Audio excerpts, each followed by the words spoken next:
toutes. Je vais vous présenter toute la pensée qui a été établie pour créer ce nouveau produit qui est un contenant qui s'appelle le pot l'autonome.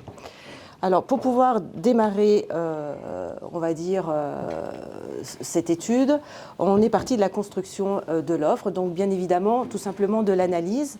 Donc, un focus sur les parts de marché 2021 qui est sur le contenant, c'est 506 millions d'euros, des évolutions très fortes liées au marché à plus de 29% qui sont essentiellement liées à des évolutions du Covid.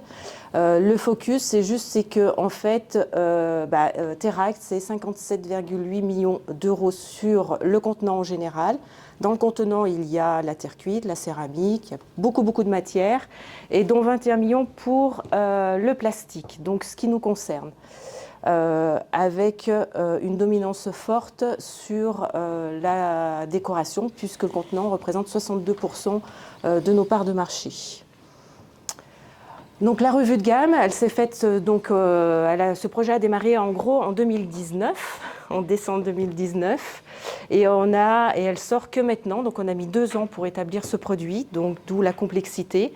On a d'abord étudié donc la gamme et on s'est fixé des objectifs. Objectif, faire 3 millions d'euros avec des parts de marché, ce produit représente 38% de parts de marché. Dans la construction de l'offre, on a pensé un petit peu à tout le monde, à dynamiser aussi par des promotions et on a établi aussi des gammes conséquentes puisque cette gamme fait 54 références. Bien évidemment, au niveau de la stratégie de revue de gamme, on tient compte de toute la culture de notre entreprise Teract, au niveau innovation, RSE, qualité, donc on pourra vous expliquer tous ces points. Au niveau de l'utilisateur, robuste, test, que le produit soit léger, maniable.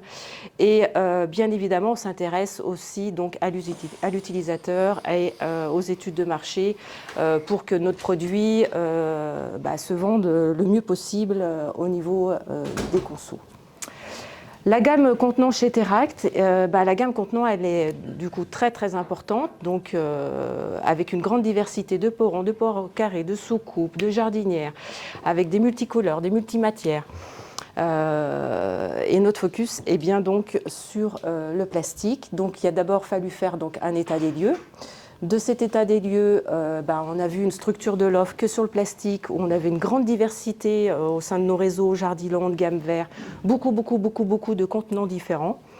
Donc on a souhaité rationaliser l'offre, apporter plus de clarté à l'offre et optimiser la rentabilité du mètre linéaire.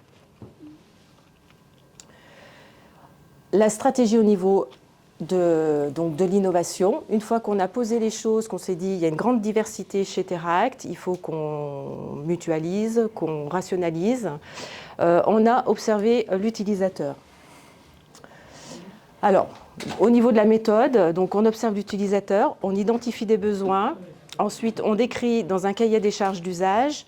Ensuite, ce cahier des charges d'usage permet de faire un cahier des charges technique, qui ensuite, on conçoit le produit et ensuite on déploie. Toutes ces étapes donc, se sont passées en 2 ans, puisque là, on est dans le déploiement. Donc, la définition de notre utilisateur, c'est un utilisateur décorateur. Soit il décore son intérieur avec des plantes, il décore son extérieur sans jardin avec des plantes, ou on peut avoir aussi un amateur d'extérieur sans jardin protégé. Le focus pour ce produit-là, c'est un décorateur d'extérieur sans jardin avec des plantes. Il est là pour décorer soit son sol, soit son balcon ou sa rambarde, soit son rebord de fenêtre, mais également, dans l'utilisateur, il peut décorer son mur, mais aussi pour l'intérieur, pour décorer avec des plantes ou avec des spécificités, cactus et orchidées. Ce produit-là, il est essentiellement sur les utilisateurs qui veulent décorer leur sol, sur les utilisateurs qui ont eu un balcon ou une rambarde ou un rebord de fenêtre. Pour ça, on a pu avoir accès à différentes vidéos où on a filmé, où il y a eu des films d'utilisateurs qui étaient dans leur jardin ou dans leur intérieur. Et on a identifié 33 vidéos Et on a pu déceler ou observer des problématiques que pouvait avoir cet utilisateur. On a identifié 20 problématiques et autour de ces 20 problématiques, on en a sélectionné 10 qui nous ont paru très très importantes, à laquelle le cahier des charges techniques devait répondre. Alors, le premier chose, c'est le pot, il doit compenser le surplus d'arrosage pour cause de décès. En fait, on s'est aperçu souvent, la problématique, peut-être que vous l'avez vous-même, souvent la plante, soit elle meurt par dessèchement, soit elle meurt parce que vous l'avez trop arrosée. Mais en fait, vous ne savez pas vraiment si c'est parce que vous l'avez trop arrosée ou c'est parce que vous ne l'avez pas assez arrosée. Donc, on s'est dit, là, il y a quelque chose à faire pour répondre à cet utilisateur qui pourrait être étourdi, qui ne sait pas trop. Et on va pouvoir vous apporter des réponses par rapport à ça. Donc, il doit compenser ses oublis d'arrosage. On doit également apporter à l'utilisateur qui, des fois, quand il peut partir en vacances ou n'a pas le temps de s'en occuper, un système qui lui permette de pouvoir arroser ses plantes et que son contenant se débrouille un petit peu tout seul. On s'est aussi intéressé, pour ça aussi, on se doit de répondre de façon favorable aussi, que la plante, elle pousse bien dans le contenant. Donc, on s'est intéressé aussi à tout ce qui permettait à la plante de bien croître. Donc, là aussi, il va pouvoir vous apporter des solutions. Le pot aussi, on s'est dit aussi, il faut qu'il soit léger et également déplaçable, puisque l'une des contraintes aussi, c'est souvent, vous voyez, les utilisateurs, ils trouvent quand ils veulent déplacer une plante, c'est compliqué, c'est lourd, donc très souvent elle ne bouge pas là où elle est, etc. Il doit être stable et aussi ne pas se renverser, parce que parfois sur les terrasses, vous pouvez avoir du vent, donc vous vous retrouvez, vous avez tout par terre, donc c'est aussi embêtant. Il ne doit pas laisser de traces au sol aussi, c'est un peu embêtant d'avoir sur votre terrasse des traces dessous qui sont esthétiquement pas très agréables à voir. Et bien évidemment, on s'est intéressé aussi au design, que ça soit harmonieux, avec des effets de matière qui soient bien résistants, incassables et qui respectent bien sûr tout ce qui est RSE, environnement. Donc notre cahier des charges d'usage. Là, donc on a posé, une fois qu'on a posé nos 10 problématiques qu'on voulait répondre, donc on a dit, on faut qu'on fabrique un pot qui garantisse une bonne santé des plantes, qui intègre une gestion de l'eau, soit avec un surplus d'arrosage, soit pour un manque d'arrosage, qui soit léger, harmonieux, stable, qui ait toutes les meilleures qualités. Et donc, c'est à partir de là que moi, je vais commencer à intervenir. Voilà. Donc, ce qu'il y a de vraiment particulier, je dirais, avec ce contenant, c'est que c'est la première fois pour Teract qu'on est vraiment sur notre cible de développement de produits innovants. C'est-à-dire qu'on a tout le processus, si tu veux, voilà. Tout le processus entier qui a été traité. Ça veut dire depuis l'observation de l'utilisateur, cahier des charges d'usage, donc que nous avons récupéré, nous, au pôle ingénierie et design, et qui derrière est traité justement en fonction des problématiques qui ont été citées par Nathalie. Donc à chaque fois, on essaye d'y répondre avec nos 5 promesses. Donc la première, c'est sur le terme de design. C'est un point qui est essentiel, je dirais, pour que tout produit se vende bien, c'est que le produit soit à minima beau. Donc ça, c'est le minimum qu'on s'impose. Donc là, on a vraiment essayé d'avoir quelque chose qui reste avec une soucoupe qui est la plus discrète possible. On est vraiment dans la continuité de notre galbe. On a un effet, vous pourrez venir voir un peu plus tard, tour de potier, justement pour avoir quelque chose de très naturel sur notre produit. Et en même temps que ces éléments-là, nous, on a essayé d'intégrer tous les différents points qui ont été notés précédemment.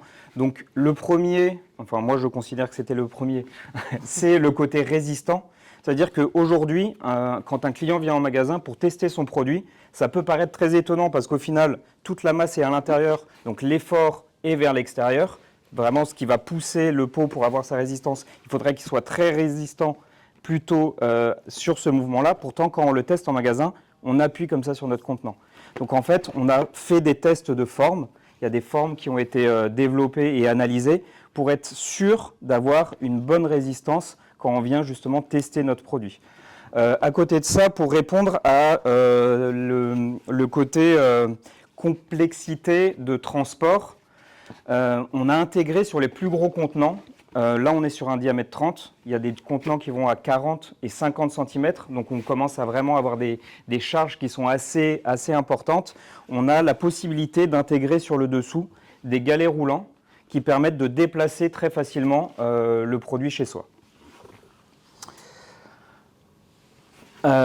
Donc après, là, plus pour le bien-être, je dirais, de notre plante et la stabilité de notre pot, on a cherché à avoir un galbe qui restait relativement large pour avoir une bonne stabilité au sol. On a parfois des produits qui sont un peu trop coniques, donc c'est très facile en termes d'industrialisation parce que ça se démoule très facilement. Par contre, on va avoir une surface au sol qui sera moindre et donc une moins bonne stabilité quand le produit est posé.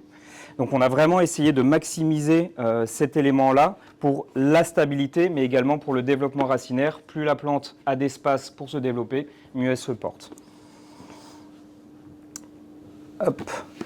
Donc ça, c'est pour répondre au sujet des traces dont a parlé Nathalie. Souvent, on se rend compte que justement, on a des marques qui se créent au sol. Et là, la réponse était relativement simple. En fait, c'est grâce à ces petits patins qui vont surélever légèrement le produit. Et donc, on va avoir une surface de contact au sol qui est moins importante. Et donc, assez naturellement, on va réussir à éviter l'amas d'eau qui se fait sous le contenant et donc éviter les traces sur notre terrasse. Hop. Le gros plus de ce contenant, c'est, comme le disait Nathalie, la cause de mortalité première d'une plante aujourd'hui, c'est qu'elle est mal arrosée, très souvent trop arrosée. Donc là, on a voulu y répondre pour les étourdis, de manière générale. C'est que si on arrose trop notre plante, on va avoir l'excédent d'eau qui va arriver dans notre réserve d'eau. Et si derrière, on oublie d'arroser notre plante, on va avoir, grâce à la cheminée de capillarité qui se retrouve au centre, l'eau qui va remonter dans la terre et qui sera donc restituée à la plante. Donc on a un peu ce côté réserve d'eau qui pourrait permettre, on n'a pas de chiffre exact à ce niveau-là, mais on peut partir quand même un long week-end loin de chez soi, arroser sa plante l'été et être sûr qu'elle va rester dans des bonnes conditions. Et par rapport à ce qui se fait aujourd'hui dans les contenants à réserve d'eau, la grosse différence qu'on a avec celui-ci, c'est qu'il peut être utilisé en intérieur et en extérieur. Et ce, grâce à ce trop-plein qui permet d'évacuer l'excédent d'eau. Ça veut dire que même sous une forte pluie en extérieur, on ne va pas venir noyer nos racines parce que toute l'eau va remonter dans l'ensemble du contenant. Tout ce qui sera au-dessus de notre réserve va être évacué, dans tous les cas.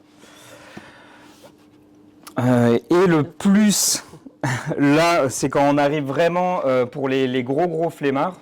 Donc si on n'a vraiment plus envie de s'occuper de l'arrosage de sa plante, on peut venir se servir donc de ces trop-pleins pour venir placer un kit goutte à goutte et close, bien évidemment. Et on a intégré tous les clips de fixation dans la soucoupe. Et donc, on a l'avantage de pouvoir automatiser, mais surtout par rapport aux autres où il y a tous les fils là, qui viennent par le dessus avec des petits éléments qu'on vient planter. Tout reste très discret et en fait, on peut vraiment venir assembler avec un fil qui passe d'un contenant à un autre discrètement, avoir une automatisation donc discrète et efficace de notre système d'arrosage. Donc, en ce qui concerne l'éco-conception, c'est un produit qui est conçu à 100% en France et fabriqué également en France et à base de plastique recyclé et recyclable. Il faut savoir qu'aujourd'hui, tout le chemin du plastique est relativement complexe à mettre en œuvre et là, on arrive à avoir un taux de 100% de plastique recyclé, ce qui est relativement rare. Qui est encore très compliqué à atteindre. Hop. En termes d'industrialisation, là, c'est aussi quelque chose de très nouveau pour Teract. C'est le premier produit où on est propriétaire à 100% des moules. Ça veut dire que ces contenants-là, on ne fait pas que les récupérer ou les faire fabriquer par quelqu'un. Les moules nous appartiennent. On est détenteur du moule, donc on peut les faire injecter où on veut, quand on veut. Et en gros, c'est la première fois qu'on est vraiment sur toute la totalité du process, maître du produit. Donc là, oui, on a une belle photo avec toute l'équipe qui est dédiée justement à ce projet, où on voit justement les machines, comment sont fabriquées, et avec des experts à tous les différents niveaux pour pouvoir vraiment avoir une maîtrise complète du produit. Tac. Donc, ce qui nous fait déterminer cette gamme. Donc aujourd'hui, on est sur un contenant en 5 tailles. Là, on est sur le 30. Donc c'est les plus grosses ventes aujourd'hui. Donc c'est vraiment celui qui sera le plus vendu, avec des diamètres un petit peu plus petits, mais on monte aussi jusqu'à 50. Ça commence à donner des beaux contenants, et donc plutôt pour des utilisations extérieures, et avec 3 tailles de jardinière. Donc là, on est sur la plus petite, c'est la 39, une de 49 et une de 58. Avec 6 couleurs, les 6 couleurs qu'on a ici, ce qui nous fait un total de 5, 30, 54 références. Tu l'as déjà dit en plus. On a un peu des vidéos récapitulatives de tout ce qu'on s'est dit, mais c'est peut-être mieux dit.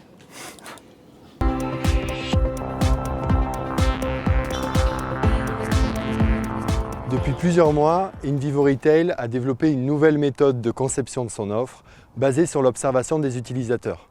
Dans cette vidéo, nous allons vous montrer comment, par cette méthode, nous arrivons à développer de nouveaux produits innovants et exclusifs à nos enseignes. En observant les utilisateurs, nous avons identifié des besoins et des contraintes autour du pot. C'est pourquoi nous avons établi un cahier des charges pour répondre à ces vraies problématiques.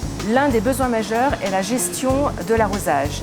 Il faut savoir que la première cause de mortalité des plantes est un excès d'arrosage. Ça serait bien que notre pot compense les erreurs d'arrosage de notre utilisateur, voire même qu'il facilite la mise en place d'un arrosage automatique.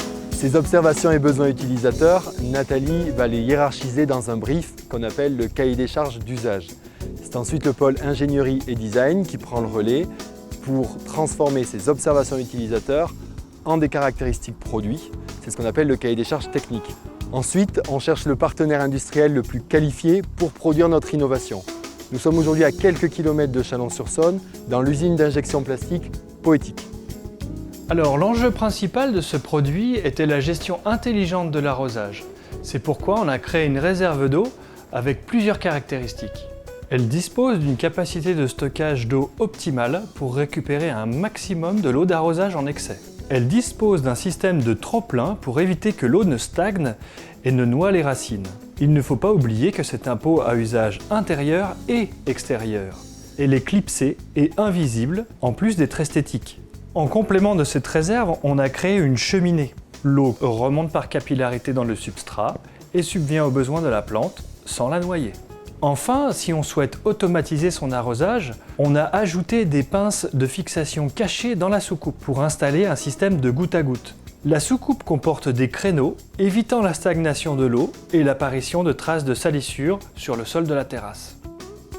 Alors maintenant qu'on a répondu à l'aspect fonctionnel technique du pot, qu'en est-il de son design ? Alors le design a bien sûr la vocation d'apporter une valeur esthétique au produit. Pour cette gamme, on a voulu s'éloigner de la perception du plastique. On a travaillé un grain qui est fait vraiment tout en finesse, avec des stries horizontales qui vont rappeler le tour du potier. On a un rebord qui est assez large, qui va nous rappeler en effet les courbes généreuses des poteries en terre cuite. Ensuite, le design, ça aussi et surtout une valeur d'usage.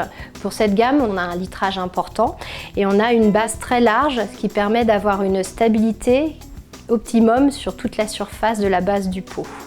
Pour finir, nous avons choisi avec Nathalie 6 couleurs, 4 incontournables, anthracite, taupe, terracotta et kaki, et 2 couleurs tendance, Havane et rose tropicale, moins génératrices de volume, mais essentielles pour égayer le rayon et attirer le regard.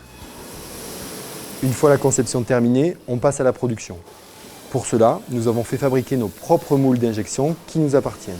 C'est la garantie que ce produit reste exclusif à nos réseaux et que vous ayez la certitude de ne pas retrouver ce produit chez un concurrent. Notre pot autonome est donc fabriqué ici, en France, à base de plastique recyclé et recyclable. En réponse à ce cahier des charges d'usage, nous sommes fiers de vous présenter le pot et la jardinière autonome Eclose, avec une réserve d'eau pour collecter l'eau d'arrosage en excès et avec des trop-pleins pour ne jamais noyer les racines dans le cadre d'un usage extérieur, une cheminée de capillarité pour restituer l'eau en excès selon les besoins de la plante, une solution d'automatisation de l'arrosage via l'installation discrète d'un goutte à goutte, un système anti-traces et une solution de déplacement facilitée. Notre gamme de pots autonome Eclose sera donc disponible à la commande à partir du mois de décembre 2022. Un concept PLV-ILV sera mis à disposition pour accompagner le lancement de la gamme et des tutos viendront présenter le produit.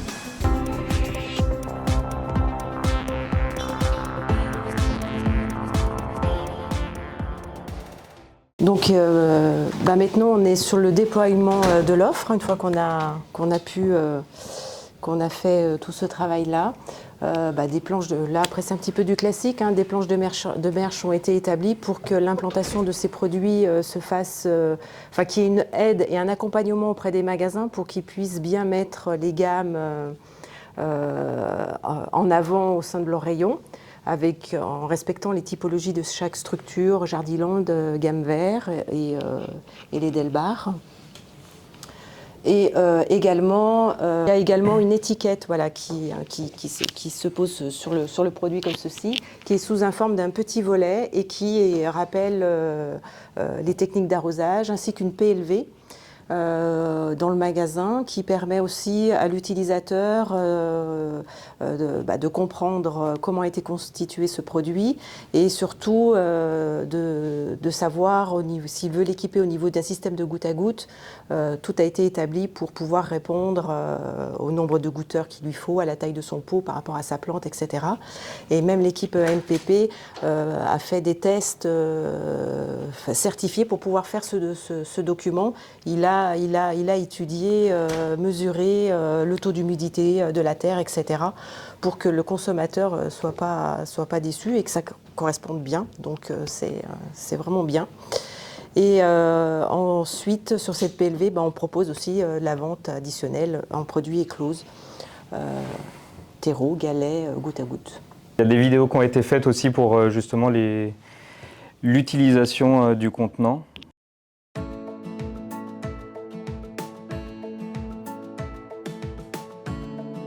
Le pot l'autonome.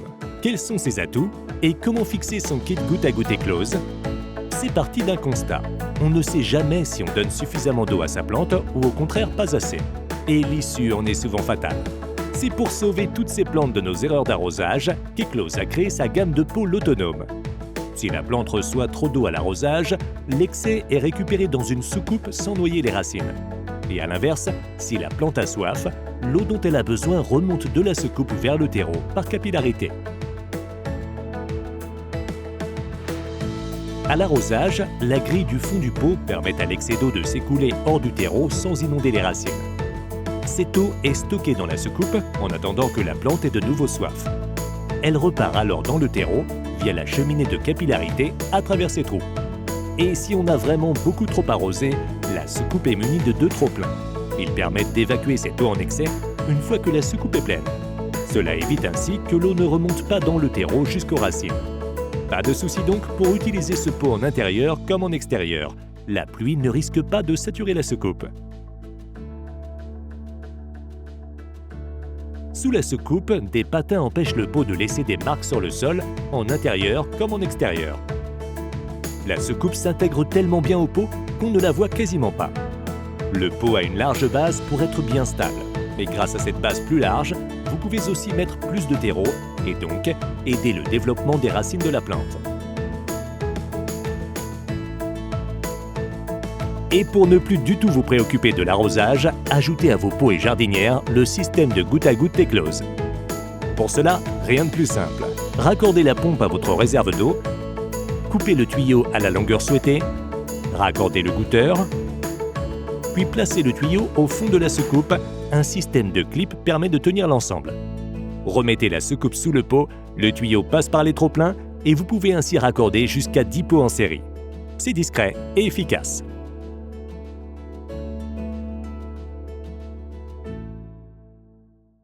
comprends bien, on n'a plus besoin de billes d'argile. C'est ça. Oui. Sur celui-là, on n'a pas besoin de billes d'argile. Et justement, ce serait contre-productif de mettre des billes d'argile dans le fond. C'est Ouais, ça, ouais, exactement. remontera pas, ouais. Voilà, donc à date aujourd'hui, on a 150 magasins Jardiland implantés, 25 Delbar. Aujourd'hui, on a plus de 100 000 pots fabriqués là déjà.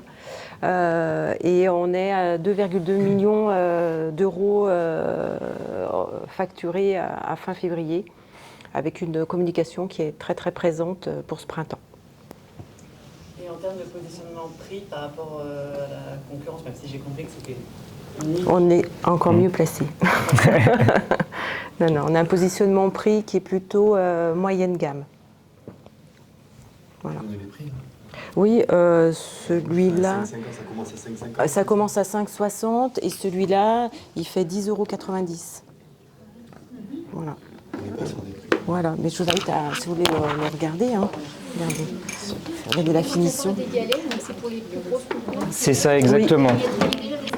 C'est ça, exactement, qui sont prévus. En fait, sous la soucoupe, il va y avoir des renfoncements dans lesquels on vient clipser directement les galets. La soucoupe, elle paraît difficile à enlever, donc il ne faut pas hésiter. Il faut tirer.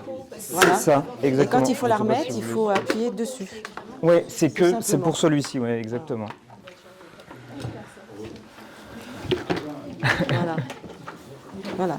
Et pour la reclipser, il faut... La couleur qui...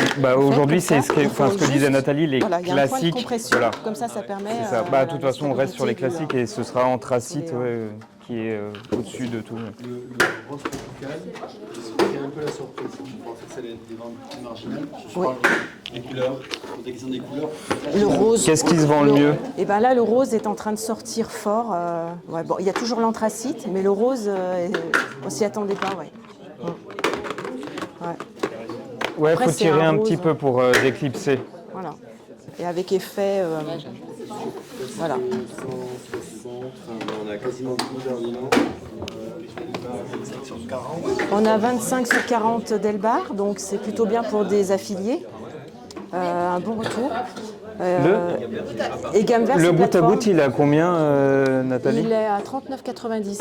39,90 et on peut alimenter 10 pots. Jusqu'à 10 pots, oui. Et ce qui est très intéressant également, c'est sur les jardinières. Si vous avez votre balcon, vous avez votre jardinière, vous mettez votre goutte à goutte, c'est très discret. Et là, vous occupez plus de vos jardinières, en fait. Là-dessus, il y a...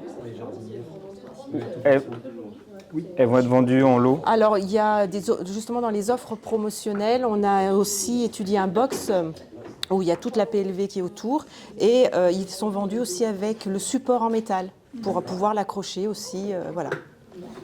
Voilà, soit en lot de 3, soit en jardinière avec le support. Normalement, est-ce que c'est les racines de la plante qui vont chercher l'eau ou c'est l'eau qui n'est pas montée? Les deux. C'est un petit peu des deux.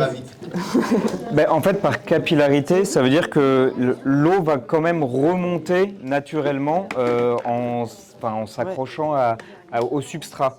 Je ne sais pas si je suis clair.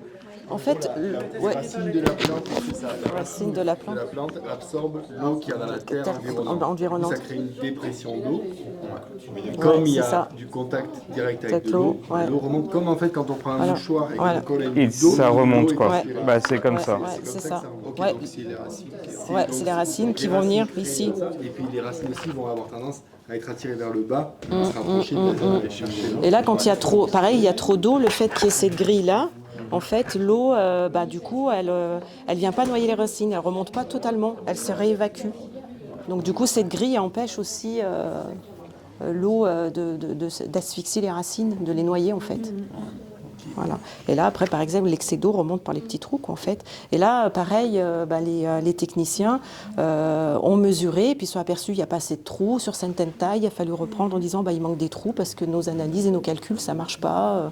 La plante est toujours, la terre est toujours sèche, etc. Donc même là, ça a été aussi, on a rectifié des choses au fur et à mesure des tests. En fait, le problème d'un entrepôt, c'est quand l'eau est stagnante, en contact direct avec la tête. Oui, c'est ça. Là, ça évite que l'eau stagnante soit en contact direct. Oui. Il y aura de l'eau stagnante, mais Qui ne sera pas en contact, oui. Ouais. Qui ne viendra pas noyer, en fait. C'est un contact sur une zone limitée, vraiment sur le centre. Et s'il pleut, il y a des gros orages, parfois on a nos pots, puis il y a de l'eau, elle est très très très humide. Bah là, ça s'évacuera de façon naturelle par le trop-plein. Donc ça ne viendra jamais, pareil, noyer toute la plante. Parce que des fois, on ne sait pas comment faire, on la revide. Le pot, il est plein d'eau, on revide un peu et la terre est toute... Voilà. C'est quoi la garantie de ces produits par rapport à l'extérieur, le gel et tout ça? Alors, le plastique, en général, c'est plutôt anti-gel, etc. Oui, anti-UV, résistant aux UV. Ouais, résistant aux UV, par la matière déjà. Après, on n'a pas mis de garantie, nous, en tant que... Garantie 2 ans, comme tous les produits. C'est vrai, oui, légal, mais je pense que 5 ans, on est déjà bien. En échange, si jamais on a une remontée client, Voilà. avec un avoir magasin, on répare pas vraiment. Mais la garantie légale de 2 ans. Ouais. Et même au niveau, je reviens sur le design, qui a été donc au niveau de l'effet de matière, mais même aussi à l'intérieur, il y a un petit rebord aussi qui reprend la matière. Comme ça, quand vous avez votre terre qui arrive, et ben c'est harmonieux, parce que le rebord est bien assorti au pot ici. Je ne sais pas si vous voyez la différence. Il y a, voilà, le grammage est là, et puis là, il y a le pot brut. Donc la terre arrive, et esthétiquement, le contenant, il est harmonieux, quoi. Ça ressort. C'est des petits détails, mais qui nous ont pris du temps.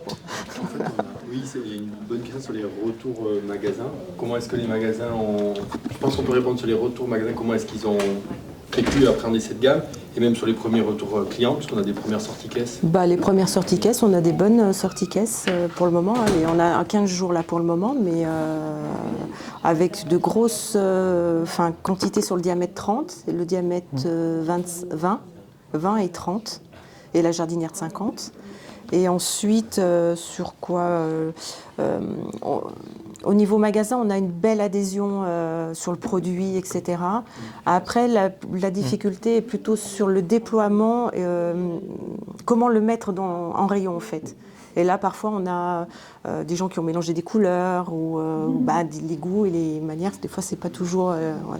voilà. Ouais, c'est vrai que je pense que pour une première année, pour un lancement, je pense qu'on est hyper content d'aller tension. Oui. C'est vrai qu'on a des réseaux qui parfois nécessitent un peu de temps. En année 1, on a une partie du parc, puis en année 2, on en a une autre. Donc voilà, Et là, ça a été très rapidement. On a une super DM. On a un bon retour des magasins, notamment par cet aspect différenciation. Oui. En fait, la garantie de ne pas avoir le produit en face, donc de le pas prix avoir aussi qui est bon, prix, etc. Ouais. C'est quelque chose d'assez sur un design qui est assez classique, assez consensuel, mais avec aussi un discours innovant à porter. En fait, ils étaient contents. C'est assez confortable, entre guillemets, un produit comme ça. Tout à fait. Alors, dans nos prévisions, on avait prévu 3 millions d'achats par rapport à ce qu'on avait l'habitude de faire en pourcentage. Donc il faut que ça fasse 20% de notre chiffre actuel. Et puis on est déjà à 2,5 millions.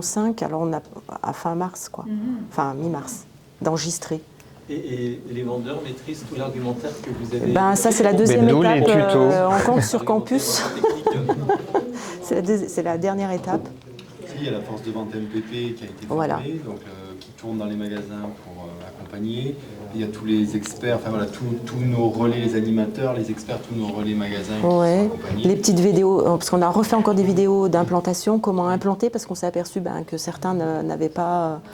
donc il faut implanter par couleur, on met les jardinières en haut, on a établi des petites cales pour pouvoir tenir les jardinières, on essaie de vraiment... Dans les tutos, il y a déjà les argumentaires. Oui, c'est ça, exactement, et même le client a accès aux tutos en magasin, avec un téléphone. Et aujourd'hui, tout le monde est équipé d'un smartphone. Donc, Voilà. Est-ce que vous avez d'autres... Est-ce qu'il y a d'autres questions pour Nathalie et François-Xavier ? D'autres envies, n'hésitez pas à aller acheter des produits. Là, on a commencé les implantations début février. c'est en cours, ouais. C'est en cours. Tout le monde est à peu près implanté là maintenant. On commence quelques réassorts. Mais on va dire que ça fait 15 jours, mi-février quoi. Ça, c'est un super signal. Déjà, on commence les réassorts. Donc ça veut dire que les implantations sortent. Donc c'est hyper... On est, je crois, plus de 200 000 euros de réassorts. Oui, 200 000 euros la semaine dernière. C'est hyper rassurant. Ouais, voilà. C'est que le début, C'est que le début. on démarre timidement. Merci à vos équipes aussi.